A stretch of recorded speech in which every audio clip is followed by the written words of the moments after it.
Ladies and gentlemen, it's that time of year again. Baseball season is upon us. Welcome to Hit the Cut, the only baseball-only podcast on the 620 WDAE iHeartRadio app.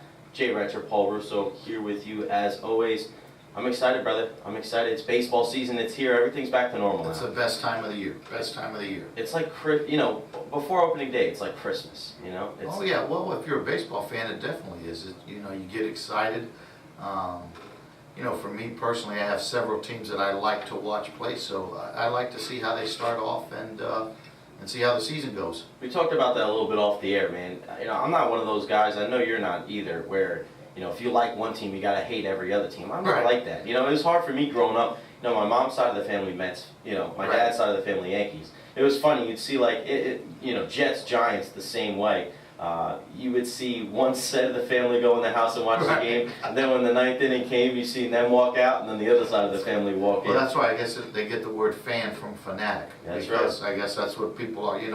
I've never been that way. I don't know it was the way I was brought up or what, but I just like teams. Yeah. You like players, and then if they're playing on a certain team, you like that team. That's how I was. Yeah, you see certain players, you're like, hey man, I like the way he does it. And I like the way Clayton Kershaw pitches, or I like the way Buster Posey. So I'm not a Dodger or a Giant fan, but I'll watch them play all the time. Felix Hernandez, another guy, Mike Trout, like guys like that. When you see guys at the top of their profession do their thing, it's never boring. No, absolutely not. I mean, when I was a kid, I loved the Reds. One reason was because they played here all the time, but I loved the Reds because of Pete Rose. Yeah. Then when he went to the Expos, I liked the Expos, the Phillies. I liked every team he played on. So, I was more of a personal player fan more than a team fan. And, growing up with the Bucks, you couldn't have been a fan of that when we were young. So that was, football-wise, I was a Dallas Cowboy and New York Jet fan. I love Joe Namath. Those were, and my brother was a Dolphin fan because he liked Bob Greasy. So, that was our deal when we were young. Make sure you guys follow us on Facebook if you haven't already. Up to over 330 followers or something on Facebook. We're doing pretty good, man. We're getting up there. We need you guys out there to help spread the word. Follow us on Facebook at Hit the Cut. You can follow myself, Recher, Paul Russo, also on Facebook. On Twitter, you can follow us on at Hit the Cut. Follow me at Recher. You can follow Paul at Cigar Guy online and at Hit Factory Tampa. I knew that was going to tie me up, but it only took to the 11th show. And then on the Instagram page, don't forget to follow. Yours is Hit Factory Tampa. Mine is Recher. So if you haven't followed us on Instagram, you got to do it, man. You got to do it. There's some great stuff out there on Instagram. Some great baseball photos. So. Hope you guys watched the Dave LaPointe YouTube video. That thing was pretty badass. Yeah. Great interview with a former Major League pitcher for the Cardinals and the Yankees. Twins. A lot of guys. Just a great guy and just a wealth of knowledge. Jay, I tell you what, he we talked a little bit about last week. He was a guy that really taught me about the game. And we mentioned it about on the glove when he autographed it. He said, "To my son, Dave LaPointe." And he took me in and said, "Paul, listen, when you're playing, stay after the game. Sit in the sit in the clubhouse. Have a beer after you work out. Stay with the guys." And there was always 5 or 6 guys that always stayed in the clubhouse after the game, just talking about the game. Most guys would take a shower, bolt, and get out of there. But it really taught me how to be a better teammate and how to be a better baseball player because. When you talk about it, you get more knowledge. It's like coaching, and when we were playing, it was a heck of a lot easier to do that. Yeah, definitely after the game, I like that. You find stuff out about your teammates, what makes them tick, and you earn a little respect, and maybe, you're not going to be the friends with every single guy on your team, but I know the softball team I played on, it was my first season playing with them, and our left fielder, Paulie, a quiet guy, real nice guy. We didn't converse too much in the game, because I'm very loud and he's not very loud. Right. But we stayed after one day and we talked and we were watching a video on my phone and now he's like one of my best friends on the team and that would have never happened. Right. If we weren't social after the game. No, so absolutely. That stuff is important. You find out not only do you find out a lot about somebody else, you find out a lot about yourself. That's true. And there's people that you meet in your life that end up becoming friends of yours and honestly, Jay, I haven't seen Dave I didn't see Dave from 1993 till 2013. Wow. 20 years. When you think about that, it's pretty sad. 20 years.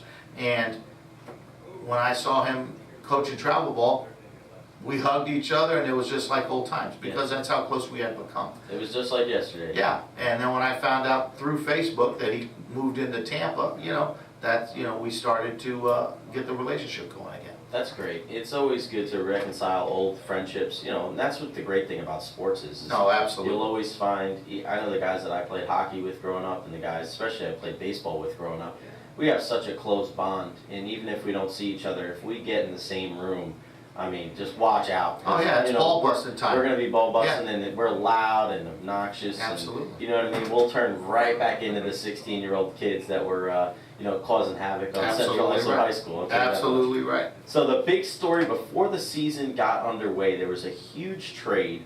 It kind of shook everything up. The Padres going at it. They're going for it, man. They really are going for it. No, they're absolutely. They made a big trade to acquire in my mind, probably the best closer in the game, Craig Kimbrel. I guess they had to take Melvin, formerly known as BJ, Upton's contract. It looks like that's why.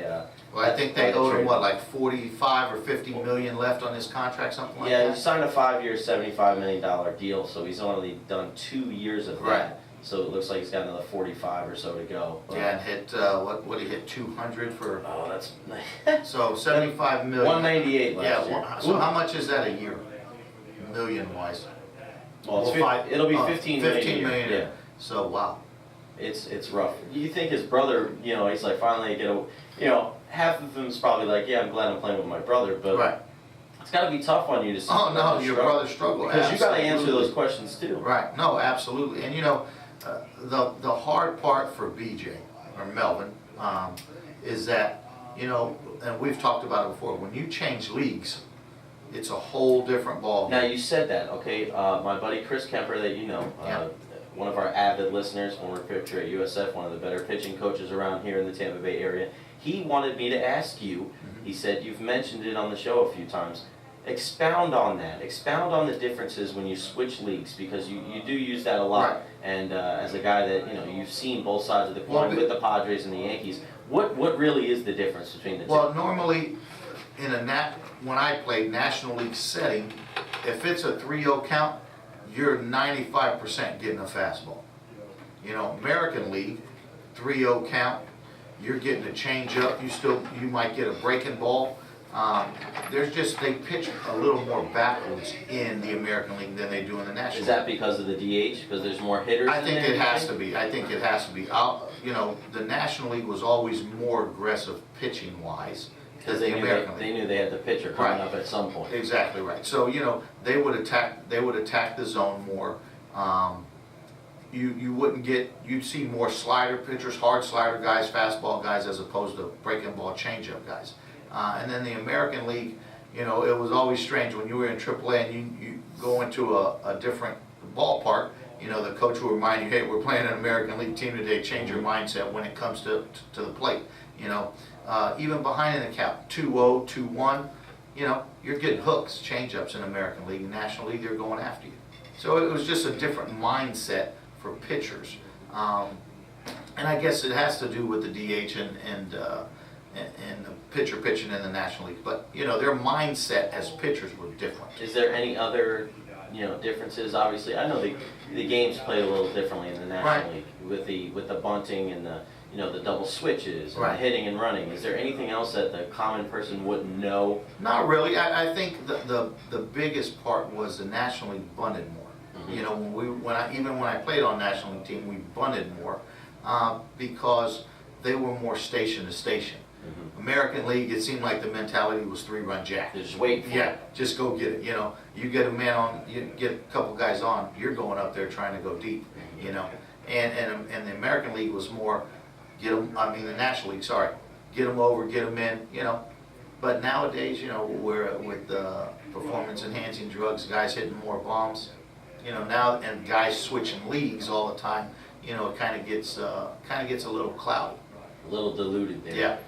So Upton and Kimbrel go to the Padres. It looks like Padres traded 2 minor leaguers and Carlos Quentin and Cameron Maben, who we thought could be on the block. Right. We didn't know it would be that quickly. I think Quentin's already been waived, or he's on the, on the verge of getting waived by the Braves. So, he'll pick up with someone. But yeah, I like the deal for the Padres, man. No, listen, I think it's a great deal, and I still think B.J. Upton is a hell of an outfielder. He just is struggling hitting-wise, and it looks like our boy that came from the Rays is. I just don't think this is what I think is going to happen, Jay. I think Will Myers is going to fail. He's still got options. They're going to send him down to AAA, and they're going to put BJ in center field. I think so because I saw Myers play last night. He still looks terrible at the plate. He got a hit in the ninth. Yeah, he got a hit in the ninth, but I mean, he still pitches middle away, not making adjustments to it. Looks like he did change his stance a little bit. He's not as open.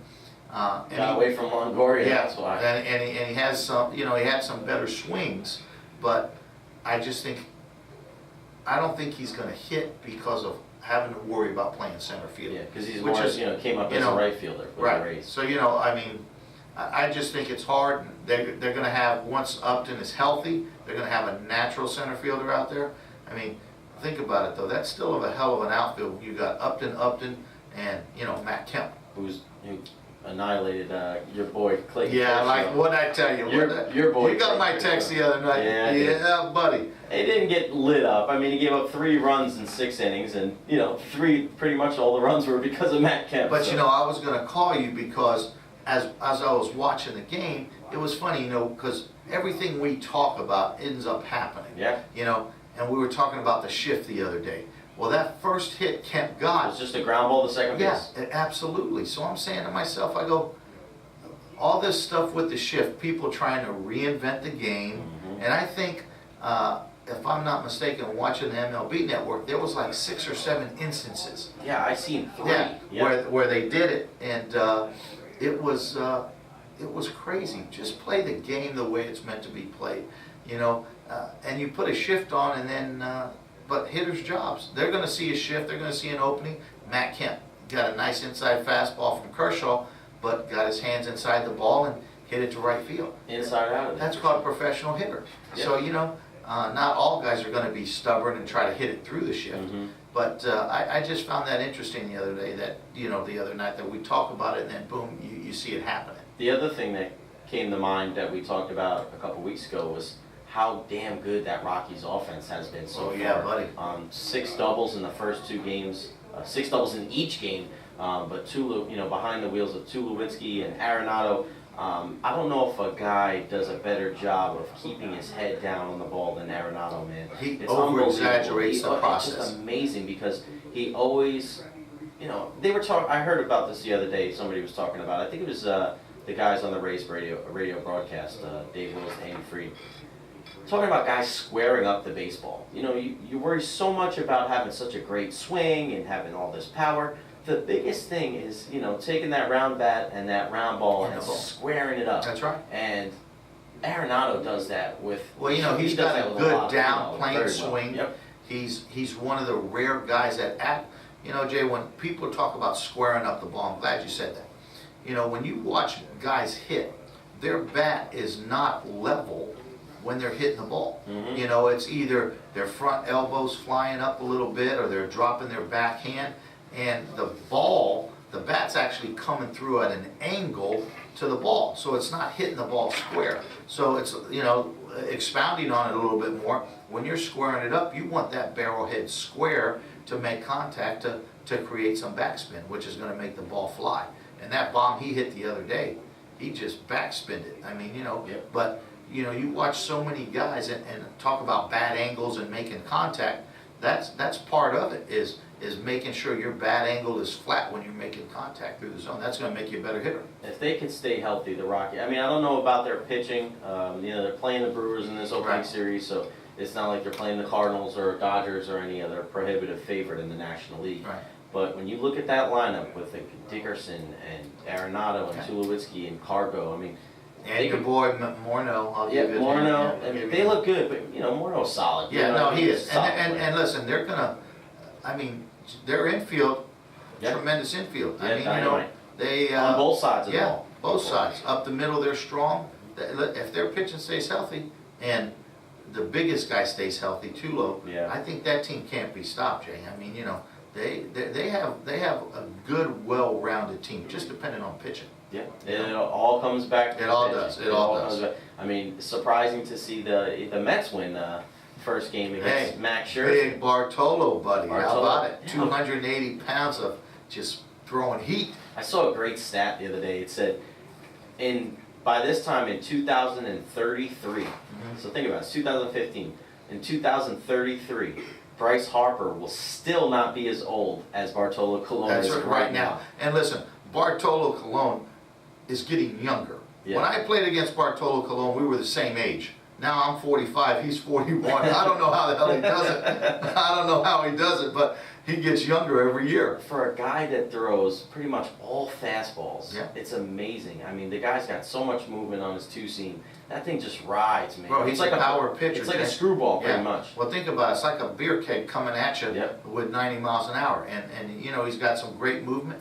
But, you know, he's one of those guys that is aggressive in the zone. I enjoy still watching him pitch for to this sure. day. You know, it's like, I used to love watching Levon Hernandez pitch. You know, Go just right guys at him. go right at him, and you appreciate that for sure. Now let's talk about opening night, which I was very, very happy to see the Cardinals and the Cubs play. A great old-time tradition. Right. Wasn't too happy about the young lady that sang the national anthem. Oh no, she sang "God Bless America." Yeah, Oh my God.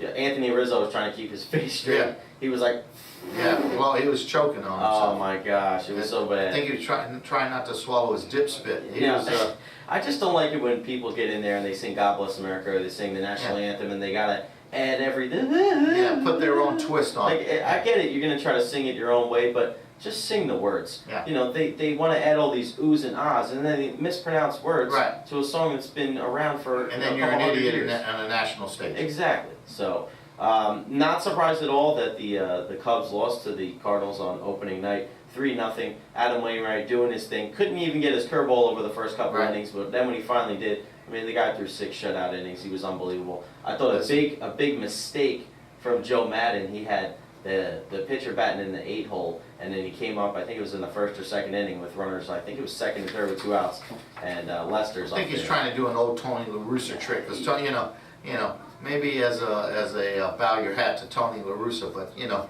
listen, I tell you what, I think Joe Madden's a hell of a manager, and of course he's represented by Alan Nero. Got to pull that out there. Yeah, But I tell you this, brother, those fans aren't going to go for that quirkiness in Chicago. It's going to be, you know, you start batting a guy 8th and doing all this kind of stuff. The Chicago people and the Chicago fans and newspapers will be all over his butt. Yeah, that stuff's gonna run. Yeah, they'll wear thin on these people. for Quickly, sure. quickly. Now, Yeah. I made a comment about Joe Madden a couple years ago. I want to get your thoughts on it. I said you can, with pertaining to Joe Madden, I said you can think outside the box, Right. but you can't live outside the box. Exactly right. And you know, somebody the other night was trying to tell me that it didn't matter that you know there's a bunch of different lineups and you know that stuff doesn't matter. I guess that person never played. No. Never played. Is that? I guess that's the case. You know, but listen, familiarity- consistency. Jay, guys that you play with, you know, sometimes you don't. If shortstop and second baseman, they got to be together. They got to be together. They got to have that camaraderie. They have to. well, I'm talking more about in the lineup. No, too, in the so- lineup too. Yeah, but I'm saying if you don't know who's playing second base, you know, most nights you don't know who's playing left field. You don't know who's playing right field. A lot of communication things happen. Now, you know, guys get days off here and there, but first off of that, then one day if I'm leading off for 2 weeks, now all of a sudden I'm moving to 7th.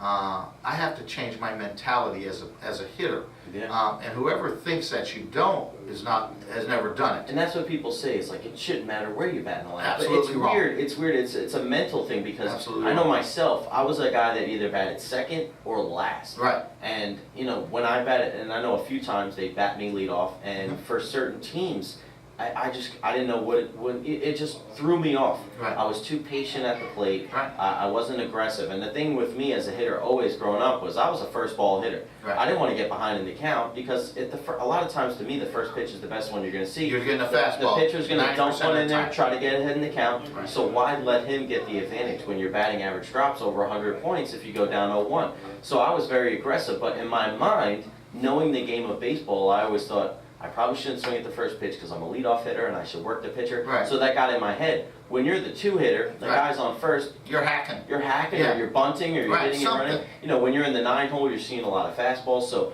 for people to say that a consistent lineup or different spots in the lineup don't matter, I think it just, it screams ignorance because you don't know. Well, about it's the game. definitely screaming ignorance. There's no question about it. But the first batter of the game, his job, right off the bat, is to see as many pitches as he can, try to get on base. That's most of your number one hitters. Your number two hitter, contact guy, can move the runner over, drag bunt, do a lot of things, hit line drives. Your 3, 4, 5, 6, 7 guys nowadays are power guys. Yep. I'm looking at the Yankee lineup. They got friggin' A-Rod batting 7th or 8th. He looked good in his first No, game. he did. He looked did. good in his first But, game. there's Throw the ball well. Yeah, I got a nice knock. There's mentalities to what you do. Nowadays, your 3-hitter isn't as much as a power hitter as it was when I played. Mm-hmm. Your 3-hitter, it's now your 4, 5, 6, 7. So there's definitely a different mentality. And you go to the plate and one day you're saying, I can tell you this, a couple of years ago, A-Rod got pissed when they moved him down in the Joe lineup. Torre, against the Tigers in the playoffs. Exactly right. So it has a lot to do with your psyche, the mentality in which you're going to go to the plate. Well, what do you bat? Well, I bat 9th. Well, everybody looks at, if you're batting 9th, you're the worst player on the team. Not necessarily so. No. Not necessarily so, especially in the big leagues. Yeah. Especially in the American It League. is American League. The way it is nowadays, forget it. You're just happy to be in the lineup. Yep. But guys look at your number 9 guy as your second leadoff hitter. Because like you said, you're either batting first, second, or 9th. Yep. And that's, now you got a guy batting 9th that's got some speed, handles the bat, not a power hitter, but hits the ball good. Now he's on first base. He can steal. Now I got my first batter, which is, a contact guy, hit and run, all those kind of things. And then my number 2 guy, which is even better at it than him. So now it brings more to my lineup. You don't want some slug batting 9th, and then you got your number 1 guy coming up, and he's a fast guy, so he's clogging up the bases. Yeah, I definitely, I don't want to say made a living, but when I was growing up playing travel ball with, the guys from my town, the guy that batted leadoff for us, he got drafted by the Yankees, my buddy S.T. Harrison, 2nd round. I mean, he did. No, I remember you talking about him. So, S.T. batted first, and I batted 9th. And it was great. I saw a ton of fastballs. Nobody wanted to get on base for it.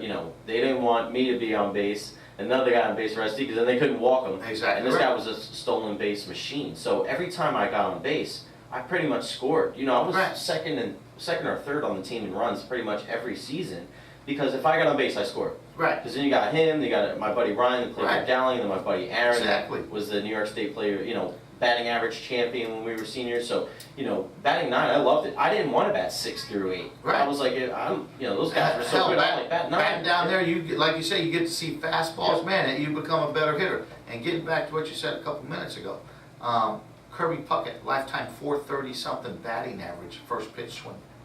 I like that. Listen, what pitching coaches, what do we tell kids? Get ahead, get ahead. I'm sitting there looking fastball, trying to, annihilate it. I heard a couple of things on the radio this morning about guys shouldn't be swinging at certain pitches after a walk. Well, it depends on the kind of walk that's happening before. Exactly. They were talking about, Longoria walking, Yeah.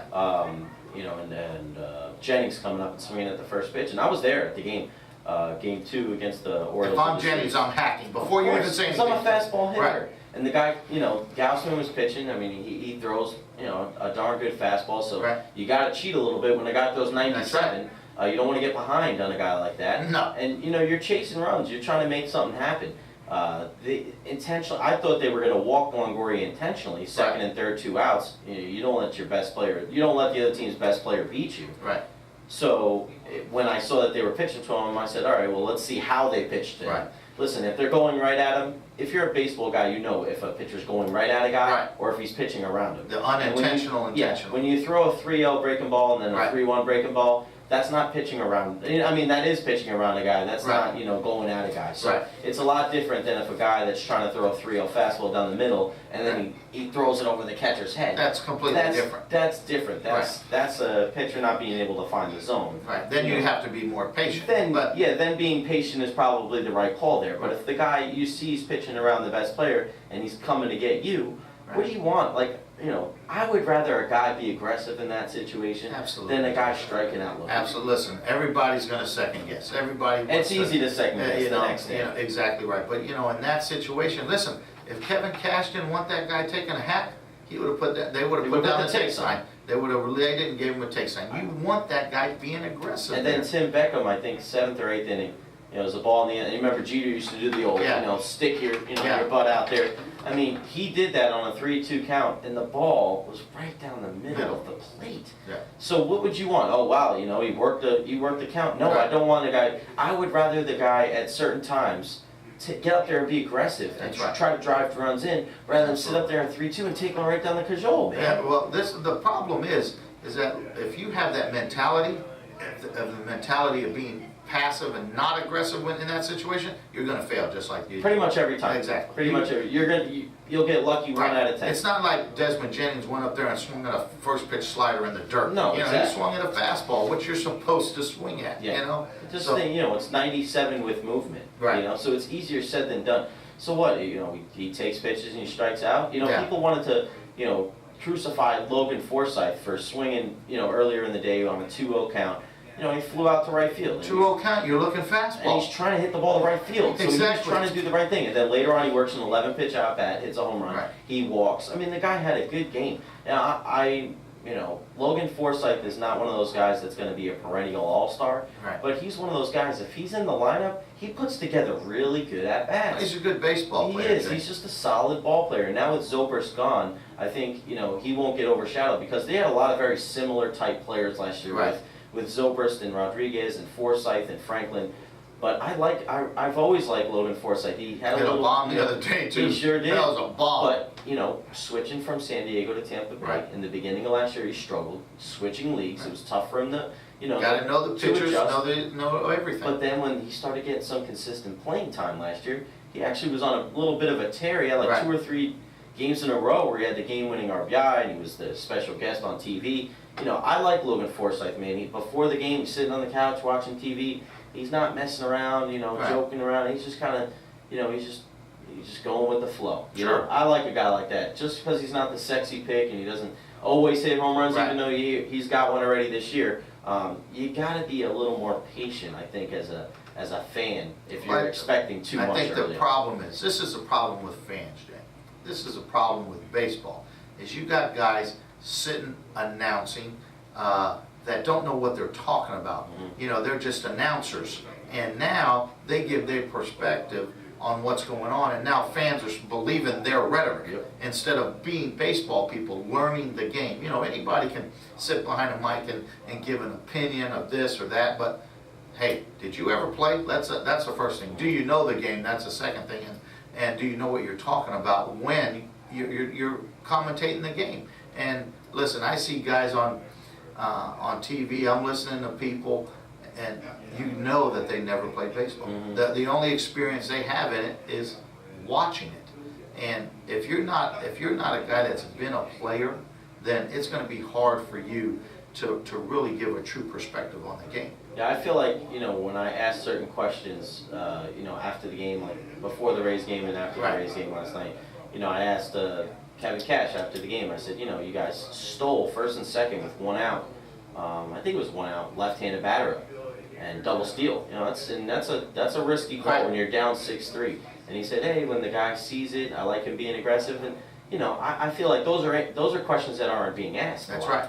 Then I asked Nathan Carnes after the game. I said, listen, you really got back in the groove when you started throwing your changeup for strikes, and then you used it to strike a couple guys out. And he kind of gave me that look, like, yeah, you're right. There's So hey, finally a guy that knows what the hell's going on in here. And I hear, and I'm not trying to, downgrade or anybody that I work with. I respect the hell out of everybody. but there's certain times when the media asks questions, and even other members of the media look at him like, "Are you serious? Right. Are you kidding me?" You know? Exactly. And it's tough. You know, it's tough to do the job of being in the media and asking these certain questions when you haven't done it before. Right. You know, and I feel blessed that I didn't play football. You know, but I've watched football my whole life. I played football in the street with my friends. I played flag football a little bit in college, so I don't overstep my boundaries for football. But as far as hockey and baseball go, where I played for over 10 years, you know, I'm going to ask you about, hey, listen, if you're having trouble in your own defensive zone and, you know, you're icing the puck too much, I'm going to ask you that question.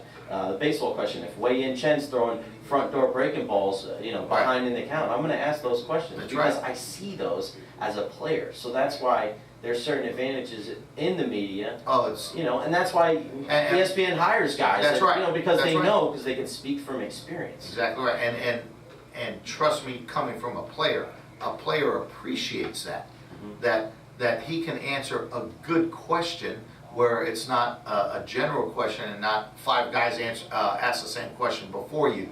You know, when you ask a question like that, a player is going to go, damn, I like this guy. You know, in the back of his mind, he's going, this guy's knowledgeable, so I'm going to open up with him, and I'm going to give this guy a better interview than I give somebody else. You lost me at five, guys. I'm starving. All right, guys, that's part one. We're going to come back, talk a little bit about the new Red Sox. I don't want to say new Red Sox pitcher, but Recher, the newest Recher. The Recher pitcher. The Recher pitcher for the Red Sox. And then we're going to do our new segment, our weekend matchups, what we're going to look forward to. Some pitching matchups to look forward to. And also, we'll be keeping a record of this. Oh, we're keeping a record. Yeah, as usual. Sounds good. We'll be right. Go ahead. What do you got? I don't know. I was just going to talk about Matt Kemp tearing up Clayton Kershaw. That's all. All right. So we're definitely not going to let you talk on that. We'll be right back with part two right after this.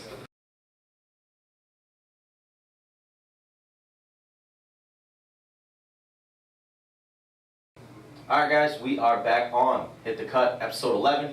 Recher and Paul Russo here with you. You know, Paul just got back from the bathroom. He was excited about the Felix Hernandez start, so I had to let him take a little extra break to fulfill his obligations. Talking a little bit about the Red Sox, you know, their pitching staff. You know, it's going to be a question to see if it's going to live up to how dominant the hitting has been so far. Just a offensive outburst on the first day with those 5 home runs against Cole Hamels, 2 for Pedroia, 2 for Hanley, 1 for Mookie Betts, who it looks like I know it's early on, front runner for Rookie of the Year. The guy's unbelievable. No, he is. They signed Rick Porcello, agreed to an extension through the 2019 season, worth $82.5 million. I like the deal for them. You know, a good young arm.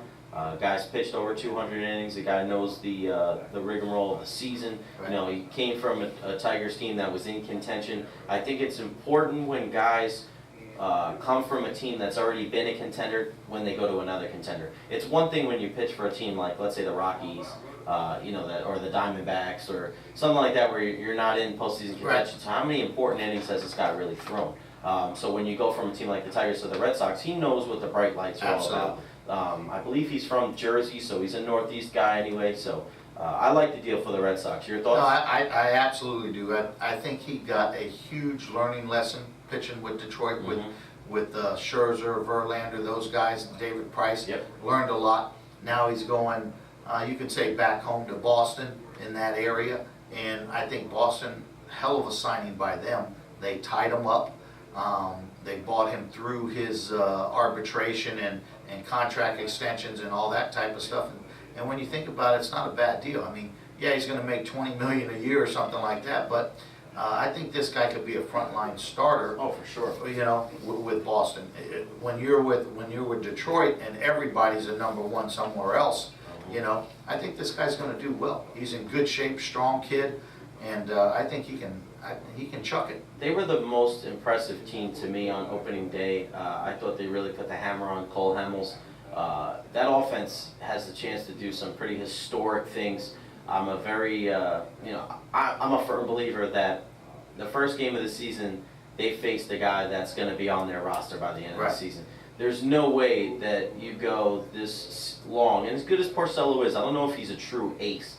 they need an ace if they Right. want to win it all. And It it's might gonna, be their ace. it, yeah, that's true. But I don't think they go through the season without trying to make a splash on a starting pitcher. Right. I think Cole Hamels to the Red Sox is as about a sure thing as you're going to get this year. They got Brock Holt, they got Right. Jackie Bradley Jr. They got all these guys in the farm system. I don't know if they want to trade Blake Swihart, their catcher, but if they can get the Phillies to budge a little bit on that deal, don't be surprised if by the deadline, by the trade deadline, that Cole Hamels is wearing a Red Sox shirt. Well, I tell you what, Jay, I was impressed, very impressed with the way the Red Sox came out swinging the bat first game of the season. I mean, you're hitting 5 jacks first game of the season, and they came out aggressive, swinging the bats, and that you didn't. I really didn't think about it until when I saw the game. That lineup they got is pretty damn impressive. Yeah, I sure mean, is. from top to bottom, and if Hanley can get accommodated to play in left field, I mean, and feel comfortable about it, I think they're going to have, Sky's the limit. it's like anything else. Pitching, again, if pitching holds up, I think they're gonna do some good things. If everybody stays healthy, Pedroia stays healthy, Big Papi, Panda, all those guys stay healthy, because they got an outfield that it's gonna be pretty good. Yeah, they got a good mix. They got a lot of guys that play hard. The one thing you can never fault David Ortiz for is he comes to the ballpark every day ready to hit. Absolutely. And the Latin players, we've talked about it with Robinson Cano. Sometimes it looks a little too easy for them, and Right.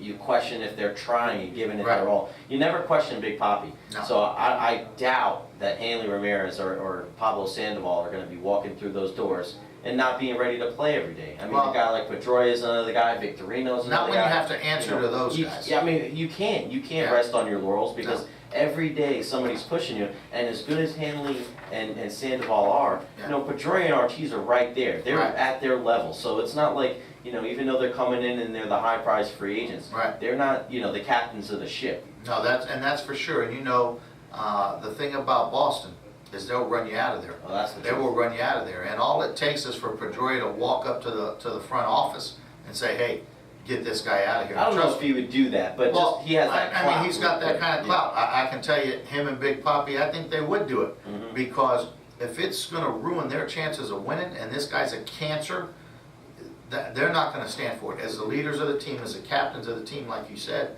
they're not going to stand for it. And I think, Hanley has, and I think I mentioned this before, that Hanley has worn out his welcome in a couple of places.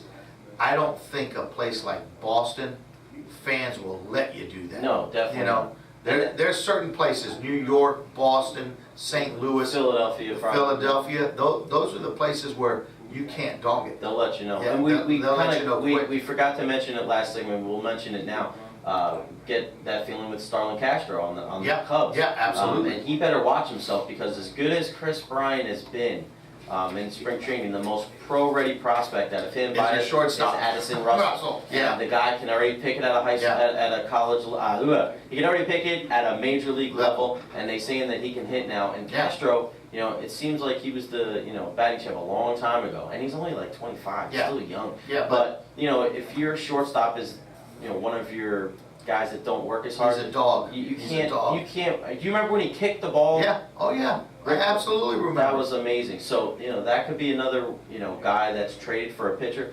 There could be a guy right there traded for Cole Hamels. You don't know. That's you right. know. That's So you can't win with guys like that. I remember Mike Singletary a couple of years ago. You can't win with him. Yeah. You can't win with guys that have that attitude. You got to give it your all every day. And when you're a leader on the team, every single thing you do gets it's like under a It's a microscope. Under You're a right. microscope. Yeah. Everything you do is just criticized, and you have to be on your A game. This is what I can't figure out, Jim. If you can't be psyched to play opening day, Yeah, exactly. then something's wrong with you. Unless you have diarrhea or you're sick or something. If you're not juiced up to go out and play opening day of the season, What are you doing this for? Exactly.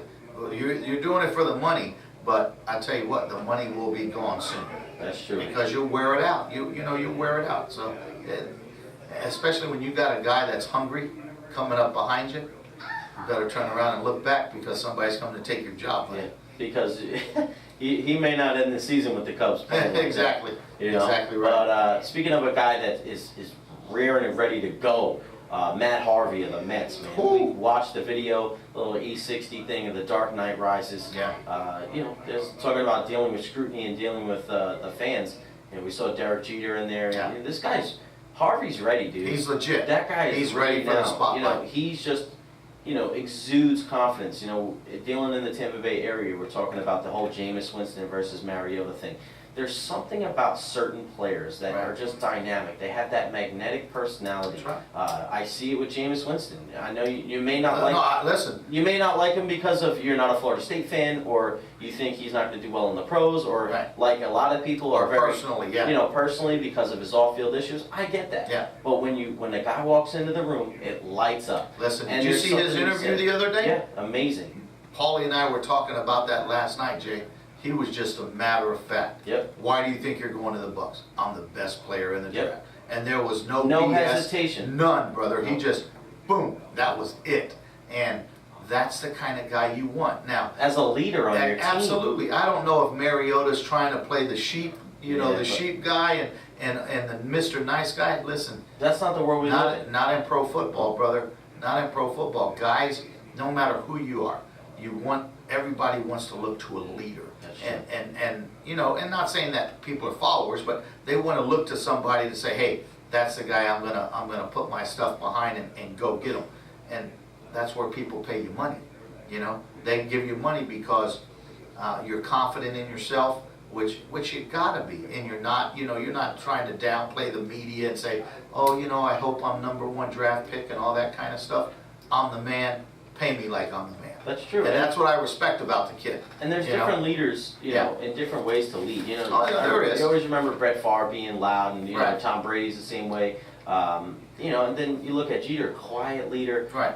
You don't necessarily have to be a rah-rah guy like Right. Jameis to be successful, but I think Matt Harvey's more of the Jeter mold, where he Oh, yeah. leads by example. But And he's a classy dude. yeah, And but when you have that presence, Right. you know, when you have that You have that presence, aura when about you you. walk into a room and everybody's heads turned, there's something special about that. And I just feel like people that are like that have the ability to do so many great Oh, yeah. things. Absolutely. You know, David Ortiz is another guy that comes to mind. He walks into a room, everybody's head turns. You know he's going to be talking, he's going to be loud, but when the game's on the line, Right. there's not many other people that you want up there. that's right. And there's not many people that want that. That's true. Yeah. I don't. It's tough because I think people are so afraid to fail nowadays. Yeah. I always reveled that moment. I Absolutely. wanted to be in that moment so You want to bad. be the guy. You know, I don't care. You know, I've popped out the short to end the Little League World Series one time in our hometown. You know, but I wanted to be in that moment. That's right. You know, it's the best Win, pitcher in the lose, or league. draw.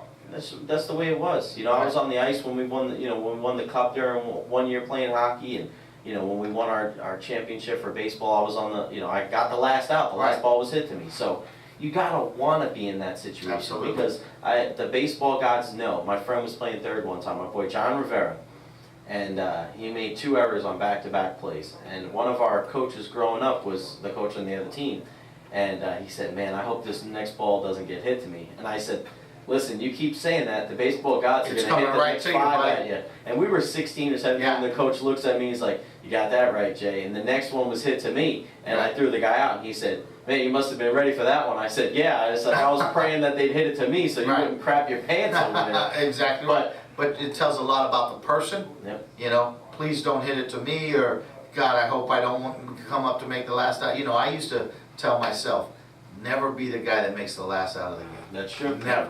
You know, and you want to be in the situation to succeed or fail. You want to be the guy that people are looking at and dependent on. You know, it's called charisma. Mhm. You know, it's like when a president walks in the room. Yep. You know, people, for Turn- whatever yeah. it is, there's a certain aura around that person that gives them that commanding spirit. And you know, baseball royalty, Derek Jeter is, to me, if he walks in the room even now, retired and all, people are gonna, appreciate it. But I tell you what, after seeing that thing on Matt Harvey, I was really, really impressed. And he's a guy that, I don't think he's going to be a quiet leader. I think he's a guy, even like Derek Jeter, he might have been portrayed as a quiet leader, but Derek Jeter getting your ass if he had to, Oh, you know, yeah. in private. Yeah. He just wouldn't make a spectacle out of it. I just But think they're set up. The Mets are set up for some good things. he can be the next Mr. New York. Yeah, I can that's say the truth. that. I mean, Yeah. everything's fallen into place now. I got to give a shout out real quick to my two teams. Duke winning the national championship on Monday night. Thank you very much. And then the Rangers clinched the President's Do you know why Trophy. Duke won? You know that kid that came off the bench? Grayson Allen, yeah. Yeah, where's he from? Where is he from? He's from Lakeland. Really? Yeah, nobody knew about it. Everybody says, oh, where's this kid from? I didn't know where he was from. I'll- I know he won the slam dunk competition last year. I was talking to Paulie's girlfriend's dad, David Zimroth, which is a tremendous basketball coach here in town, trains a lot of kids from DZ Sports.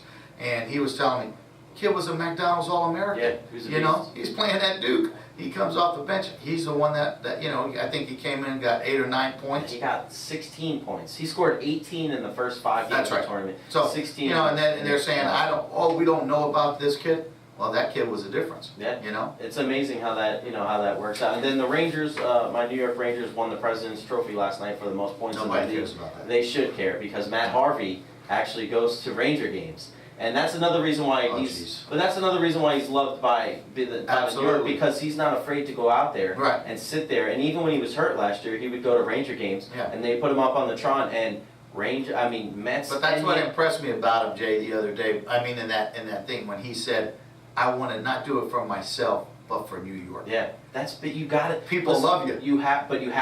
You That's have right. to do that. And You know? but it's not just. He's not just saying it. No, just he's to not say saying it yeah. to say it. He's saying it because you can look in that dude's eyes and know he means it. Jeter You know? was the same way. Right. Jeter was the same way. He was like, listen, you know, when you're in certain markets, Right. you know, it's more than just about you because, you know, you're doing it for grandfathers, you're doing it for fathers, you're doing it for grandsons. Yeah. You know what I mean? Generations You're doing of it for people. generations of people. You know, we've seen all the stuff with the Cubs. You know, this is our year. This is our year. Right. I mean, God bless them. They haven't won since 1908. Right. I mean, there's people that are 100 years old or almost 100 years old that have never seen the Cubs win the World Series. That would mean so much to them. Oh yeah. And I want to see it. I mean, I'm not sold on the big Joe Madden thing. You know, I think he's a little bit overrated. Not in the motivation side. I think Right. other than Pete Carroll for the Seahawks, I don't know if there's anybody in professional sports that makes his players play to the best of their ability. Right. But that being said, you have to be an X's and O's guy too, and that's where I think he lacks a little bit. But for the Cubs to win, that would mean so much to so Oh many yeah. people. No, absolutely. And I would love to see that. As much as I hated it, the people that went all those years for Boston without winning. I mean, part of me, a very small part of me, felt happy for those people. Yeah, that they could be happy too. For But you once. know what it is, Jay? It's great for the sport. It sure is. It's great for the sport. Great story. You know, it's great for rivalries. It's, but like you say, you got people that never seen it happen, and I think we as fans here in Tampa, we get spoiled because the Rays have done well. They've gone to playoffs, went to a World Series already. There's teams that haven't sniffed it. Exactly. Look at all those last year. The people in Kansas City, they went nuts. They did. I think I was in high school the last time the Royals did anything worthwhile. So I think it's great for the sport itself. And I truly hope Madden can turn it around there. They have the right ingredients to turn it around. They sure do. And I You think know? once they get his team, once he gets that team playing a little bit more like the Rays used to play, Right. with Oh, yeah, tough it's gonna take some It's going time. to take some time, but I think they'll figure it I out. wish John Lester just had a little bit of a personality. Yeah. That guy's like talking to a goat. He's got Jesus. personality of a dry mouth. Yeah. Forget a wet mouth. Yeah. That means I had water on Yeah. it. Dry mouth. All right, guys, we're going to try a new segment this week. It's going to be our weekend matchup, our look ahead to the big matchups this weekend. What we're going to do is we're going to take a matchup on Saturday that intrigues us and a matchup on Sunday. We're going to take a pitching matchup and then also a pitcher versus hitter matchup. So our one candidate for a good pitcher's duel on Saturday, April 11th. Paul, what do you got? I'm going J Happ and Sonny Gray. J-Happ and Sonny Gray. Yeah. Seattle facing Oakland in Oakland at 4:05 p.m. Sonny Gray just coming off an unbelievable Right. performance, almost threw a no-hitter. It's funny, they had the Duke game on ESPN. Yeah. They were talking about, Duke winning, and then they said, let's cut away for Sonny Gray in the 8th inning. Right. And as soon as they cut away, base hit. Yeah. And Jay Billis, it was so funny. He was like, the basketball gods just told you guys to keep your cameras right here. He was like, you guys ruined that no-hitter. Right. Wait till the 9th to check back. What intrigues you about that matchup? Well, I like Hap. I think Jay Happ's I think he's one of the top up-and-coming lefties in the game. I think I think he has the possibility of being a great pitcher. And I'm intrigued with this, with Sonny Gray, and see if he can repeat the process again this week. Especially against that lineup, you know what I mean? It's Yeah. going to be tough with, they got shut down by C.J. Wilson last night. But it's going to be interesting to see how he fares against guys like Nelson Cruz and Robinson. And I didn't pick those as my hitting lineups because that's fine. I know my boy Don't You Know is going to take them deep. Ooh, yeah, okay. So Write that one down. Yeah. Mark the tape. Mark it. Marked it. Hold on. There you Marked it. Perfect. My pitching matchup, I'm going to go to the NL Central, a 1:10 start in Cincinnati. The Cards visiting the Reds. Michael Wacha versus Johnny Cueto. I love Johnny Cueto. I love the old Louis Tiant look for him. I don't think he got the win in day one. No, he didn't, but he pitched well. He did well. He did well, and the Reds won.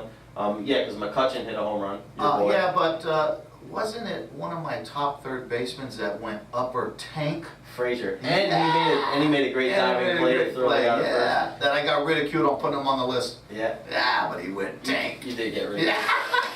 Michael Wacha, Johnny Cueto.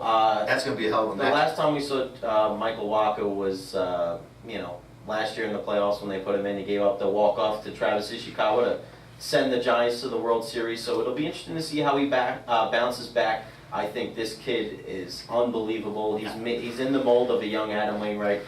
You're in a great organization with people that know how to pitch and doing things the right way.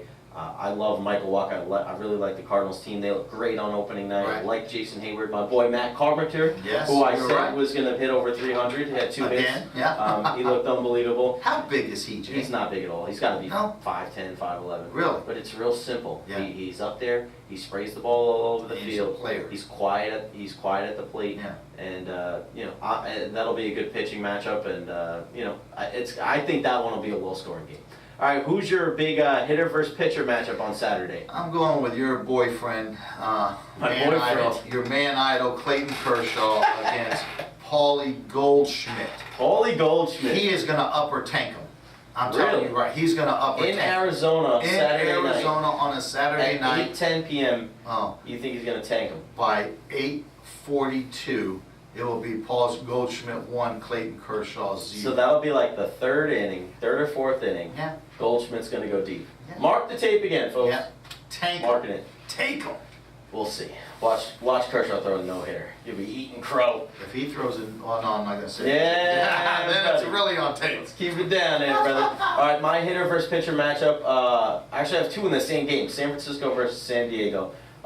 In San Diego, Madison Bumgarner versus James Shields. I'm interested to see Buster Posey versus James Shields. James Shields loves to throw that changeup to right-handers, which is the Rays' way of kind of Right. doing things. A lot of righties throw changeups to lefties. And vice versa, but he's a right-on-right change kind of guy. And Matt Kemp against Madison Bumgarner. Matt Kemp had a pretty good opening day against Clayton Kershaw? That guy? But him hitting all-star lefties Yeah. seem to be what he's doing well. So I'm interested to see Matt Kemp versus. You know what's going to be Bumgarner. interesting to me, Jay, I'm glad you brought that up, is that how Shields is now going to pitch in the National League. Being an American League guy for 10 years, how's he going to pitch in the National League? Is he going to pitch backwards or? Yeah. It's going to be interesting. Glad you brought that up. All right, let's move on to Sunday. Sunday. Who is your pitching matchup? Your pitcher's duel. I'm going with Justin Verlander and Corey Kluber. Now, hopefully Verlander will be off the DL by then for his trial. Yeah, because I thought it was I just think a 7-day deal. Yeah, I think he should be okay. Yeah. A 1:10 matchup in Cleveland with the Tigers visiting the Indians. Kluber, the reigning AL Cy Young.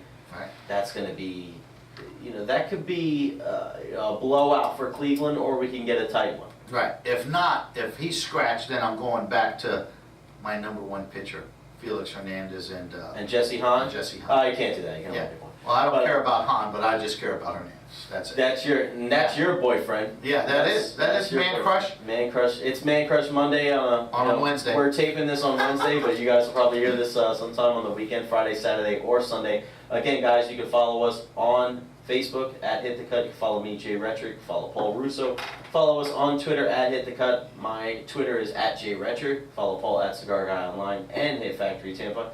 Follow us on Instagram, Hit Factory Tampa Jay Recher. Can't beat it, man. Cannot We're beat it. everywhere. We're everywhere. We're all over the social media map. Yeah. My pitching matchup, I'm going to stay in the AL East with two guys that aren't sexy names, but two guys that did great on opening day. Drew Hutchison from Toronto and Chris Tillman for Baltimore. The one thing I like about Chris Tillman, and I seen it, firsthand on opening day, was the guy doesn't have any crazy movement on the mound.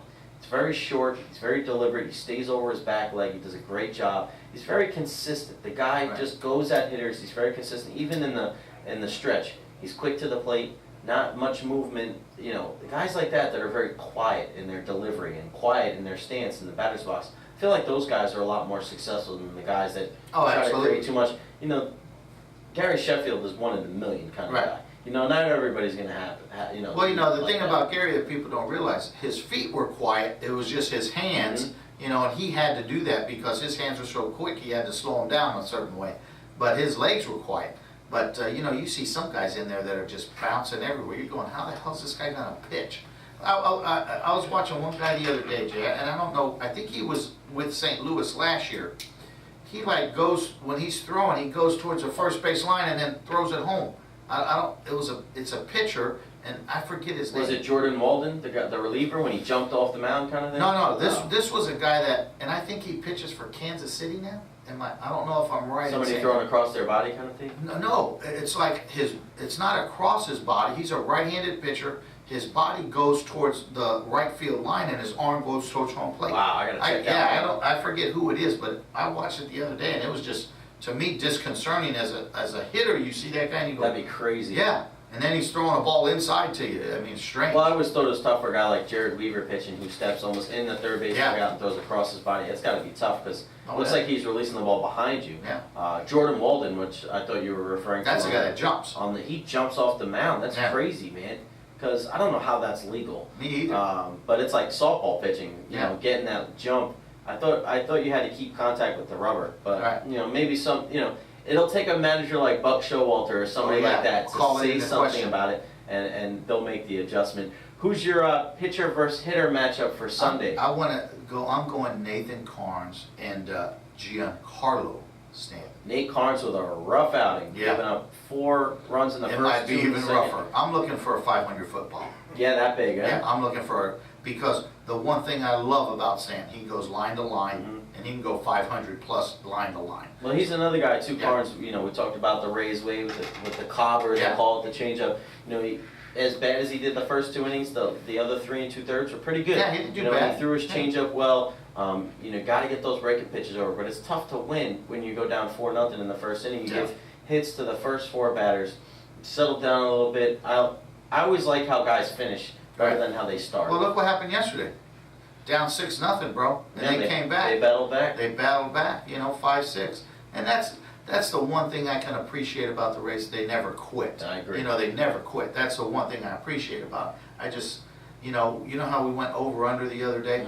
I'm thinking, bro, it might be way under. I said under. Yeah, so did I, but we went to 70 under. I think it might be under 60. That'd be rough. Yeah. All right, and my pitcher versus hitter matchup, Sunday night matchup, the Red Sox in New York to visit the Yankees. Joe Kelly versus Masahiro Tanaka. I got to see David Ortiz versus Masahiro Tanaka. Tanaka versus everybody in that lineup. Yeah. He didn't look right in the first game, but it was a little different for him. What I saw, a lot of people are worried about, his velocity is down. It wasn't the velocity down. It looked like he was figuring out how to pitch. Right. He only threw, I think, a handful of, 6 fastballs. 6 four-seam fastballs. 6 four-seam fastballs. It's crazy. Now, let me say this to you. If the guy had elbow issues, and he's throwing either a forkball or 2-seamer, to me, that would put more pressure. and more strain on the elbow. Well, he didn't throw as many splitters, which he Yeah. threw a lot last year. Right. So he's throwing more two seams, and I mean, not so many two seams, but he's throwing more sliders, Right. throwing a couple more change ups. Yeah, he threw a breaking ball first pitch of the game. Yeah. And I'm saying to myself, this guy can't be right. No, I mean- I don't know what he thinks is going to happen. Like, do you think that it's just going to magically heal? Well, the only thing I can think of is the guy's getting stem cell injections into his arm and make it feel better. I mean, because... Yeah, but making it feel better is one thing. To have it heal Right. Well, completely. Listen, a tear does not heal. When something's torn, it's torn. Yeah. That's why I'm so surprised the guy didn't have He surgery. should have just done Yeah, it. nothing, when something is torn, you don't get it repaired, it doesn't heal. It might heal, but it's got a ton of scar tissue, and scar tissue is going to tear again. So I just don't understand the process of how this guy didn't do it unless there's some Japanese secret. That's why I don't want to, I don't want to just jump to a conclusion and think he has Right. nothing, he has no idea what he's talking about, because I feel like certain times in this country we're so quick Right. to jump to a conclusion and say, oh, well, you get a surgery, Right. or, get medicine, or do this, you know what I mean? At times, sometimes, natural healing does Right. Oh, help, yeah. you know No, what I mean? you know- So I don't want to pretend like I know I'm some kind of doctor. But when that tendon is torn, I mean, and like I say, unless they're doing like stem cell stuff where they're injecting it into his arm, who knows? But I've never seen a UCL ligament heal. No, me neither. It's like a torn labrum. That baby's torn, it's torn, brother. Sorry about your luck, Yeah. man, that thing's torn. Yeah. That's gonna wrap it up for this week, man. That flew by, brother. Oh yeah. I Flew mean, by. Man, we're getting these hours are going by quick. I think the when we don't have guests in here, we really fly by. We because- fly by because we both got a lot to say. Yeah, we both can't shut up. There you go. That's what makes for a good radio You show. got that right. Make sure again you guys follow us on Facebook at Hit the Cut, Jay Recher and Paul Russo, on Twitter, Jay Recher, Cigar Guy Online, Hit Factory Tampa, and at Hit the Cut. Follow us on Instagram at Jay Recher and Hit Factory Tampa. What do we got going on next week? Well, hopefully we'll have Jason Michaels in. Feel better? His son had pneumonia. His son feel had better? pneumonia, so a little shout out to him, hoping he's feeling better. So hopefully we'll have Jason in the studio next week. Should be good, man. If not, we'll try to get somebody else. But if not, man, you and I will do our thing. Hey, listen, there's plenty of old baseball guys around that want to come in and run their mouths. So That's we'll right. be all right. And what better place to do that on Hit the Cut, right? Exactly. All right, brother. Good job again this week, and we'll see everybody next week on Hit the Cut.